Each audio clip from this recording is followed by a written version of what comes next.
Vous regardez Télé 50, merci donc de nous rester fidèles. C'est l'heure de notre deuxième dossier.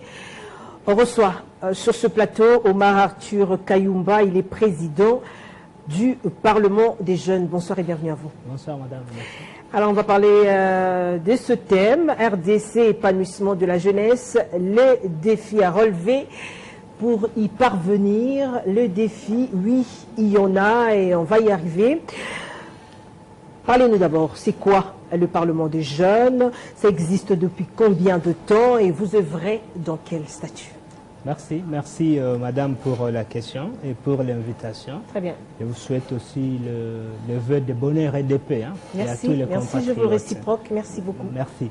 Le Parlement des jeunes, c'est un mécanisme de participation de la jeunesse au processus décisionnel à tous les niveaux de prise de décision au niveau de l'État.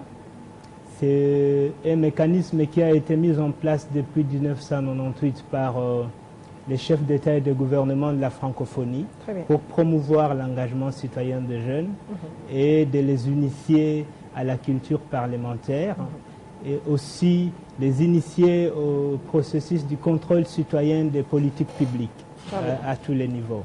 Alors on sent qu'il n'y a pas de couleur, donc il y a majorité, il y a opposition, il y a société civile, toutes tendances confondues. Tout à fait, tous les jeunes ont leur place au sein du Parlement des jeunes, mais lorsqu'on est au Parlement des jeunes, on fait abstraction à l'appartenance politique, on met au cœur de nos préoccupations rien que les questions des jeunes. Très bien. Voilà, et donc notre statut, il est à la fois dynamique, puisqu'il est para-étatique, étant donné qu'on est sous tutelle des organes législatifs. Donc on est sous le contrôle de l'Assemblée nationale et du Sénat au niveau national. Et au niveau de province, en principe, c'est sous le contrôle des assemblées provinciales. Voilà. Alors parlons du Congo, parlons de la situation du pays actuellement. Il faut dire que le Congo, les choses sont vraiment en effervescence, tout bouge dans tous les sens, il faut le dire. Quelle est votre lecture de fait justement par rapport à la situation politique actuelle?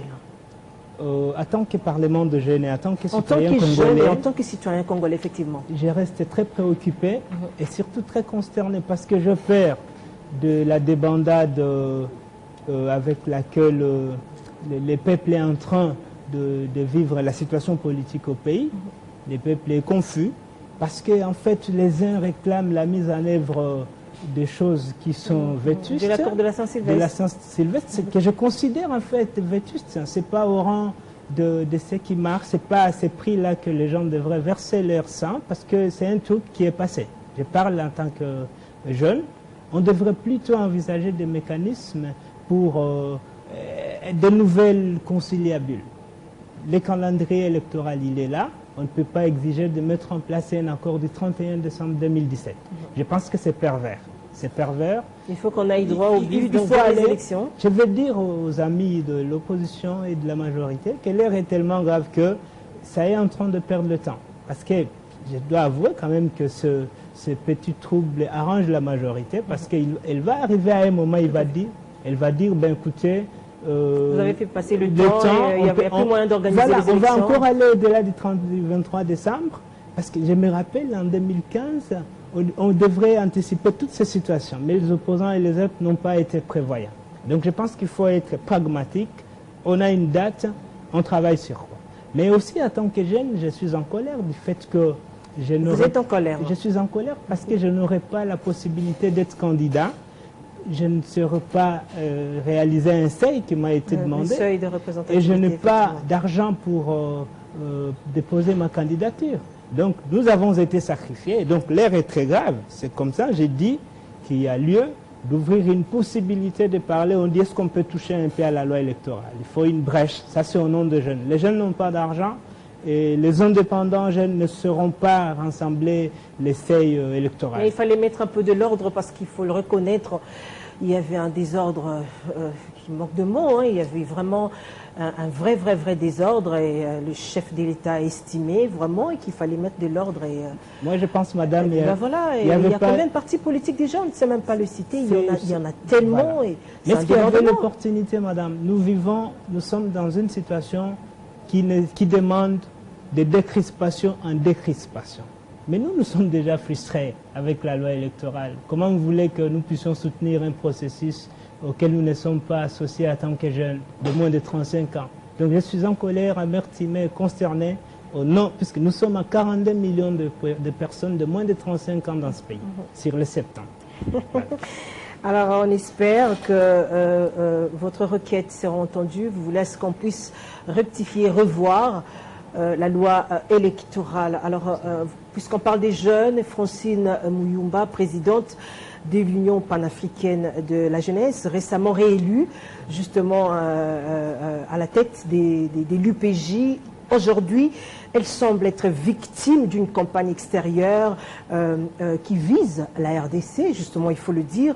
Vous en êtes au courant. Alors, quelle est votre appréciation et est-ce qu'on peut dire à ces stades qu'elle a votre soutien? Non, vous savez que cette question, elle est patriotique parce que nous sommes menacés. Malgré nos divergences à l'interne, lorsqu'un compatriote est en difficulté à l'extérieur pour le compte de la République, nous devons parler à l'unisson. Et donc, chaque compatriote est appelé à soutenir Madame la Présidente de l'Union panafricaine de la jeunesse parce que ce sont des intérêts qui sont en collision avec les États membres de l'Union africaine. Donc nous sommes appelés au nom de la patrie, malgré bien entendu de petites divergences qui peuvent exister. C'est la question justement que j'allais poser parce qu'il y a eu un communiqué, vous attribuez qu'il a désavoué, il faut le dire. Hein. Non, vous savez, j'ai observé simplement une procédure parlementaire qui m'ordonne d'enquêter à charge et à décharge. Initialement, nous avons enquêté en charge sur la base des allégations de l'Union africaine.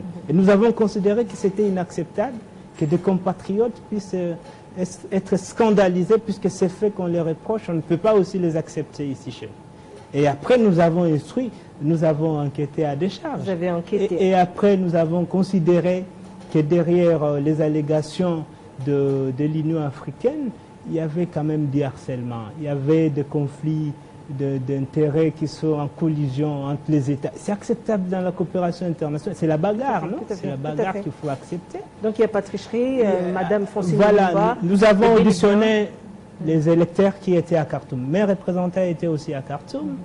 Nous les avons dit, amenez-nous le rapport, on va enquêter à décharge. Et voilà, ils nous ont certifié un certain nombre d'éléments matériels qui nous donnent aujourd'hui la ferme assurance de dire que nous pouvons renouveler notre foi et créance à nos prétentions de conserver les postes du président de l'Union panafricaine. Et donc le Parlement de la jeunesse, au nom de la patrie, il est debout et il doit protéger Madame. Eh bien voilà, il doit protéger Madame. Ouais. Ça, c'est votre mot. Alors, la jeunesse, les jeunes doivent être épanouis, les jeunes Congolais doivent être épanouis. Dans la lutte pour l'épanouissement de la jeunesse, justement, le ministère de la Jeunesse a aussi une part, et d'ailleurs une grosse part de responsabilité. Alors comment jugez-vous les bilans du ministre de la Jeunesse un an après, hein, parce qu'il faut qu'on se le dise, mérite-t-elle cette place? Madame, moi je pense que mériter c'est trop dur. J'ai failli parler. À la hauteur de ses tâches? Moi, permettez-moi de parler. Voilà. Allez-y, voilà. Je vous écoute. Parce que les mots qui circulaient dans ma tête, j'ai failli dire médiocre, mais ce n'est pas le cas. Ce n'est pas le cas. Je pense que le ministère de la Jeunesse a toujours été inopportun dans ces pays. Depuis le passage de tous les ministères, est-ce que vous connaissez une seule réalisation d'un ministre de la Jeunesse à impact rapide sur les gens? Ils ont une grosse responsabilité quand les jeunes crient au renouvellement de la classe politique, quand les jeunes veulent plus de responsabilité et que le ministère qui gère justement ces jeunes, on ne voit pas, non, je pense... on les sent pas. Et ça frustre. Non, mais c'est grave parce que ces trucs qu'on appelle ministère de la Jeunesse, ça ne sert à rien, c'est budgétivore. Ça n'a pas d'impact sur... Je suis parlementaire, j'ai été ambassadeur des enfants, je maîtrise les contextes, c'est ridicule. On devrait créer autre chose, on supprime la chose, on met par exemple un fonds national d'intégration de la jeunesse. Ministère de la Jeunesse supprimé ou revoir? Non, il faut supprimer. Il faut ce budgétivore, ce truc. Je vous donne un exemple, j'ai discuté avec l'Assemblée nationale, le Sénat et même le gouvernement. sur la nécessité de renforcer un fonds national d'intégration de la jeunesse qui aura d'impact rapide. Et ce fonds-là, je vous donne un exemple. Il sera géré par qui? Il sera géré par... c'est pas ici que je vais l'exploiter, mais laissez-moi vous donner des petites idées. C'est que dans le Fonds national de la jeunesse pourra percevoir des droits parafiscaux, par exemple sur des bières, sur des tabacs, sur des beautés, toutes choses-là qui détruisent la jeunesse. Et les fonds qui seront perçus de cette parafiscalité sera là pour promouvoir ou financer les projets bancables, pour financer les bourses des jeunes qui sont très intelligents, les encadrer, etc. Parce qu'il y a une autre difficulté, c'est que ces fameux ministères de la jeunesse, à moins d'1% du budget au niveau du gouvernement. C'est rire, non? C'est de la merde. C'est de la merde, mais voilà. Comment voulez-vous que ce ministère, justement, moins puisse faire avec une charge de 42 millions de gens. C'est compliqué de le juger, tout de même, il faut le dire, mais bon... C'est comme ça, vous me soutenez qu'il faut l'exprimer. On met un fonds d'intégration de la jeunesse. À travers ces fonds, on va percevoir obligatoirement des taxes sur l'alcool, sur les musiques profanes, sur toutes ces choses-là. Après, on va financer les entreprises de jeunesse, les jeunes talanciers, sans dépendre du gouvernement. C'est un fonds indépendant.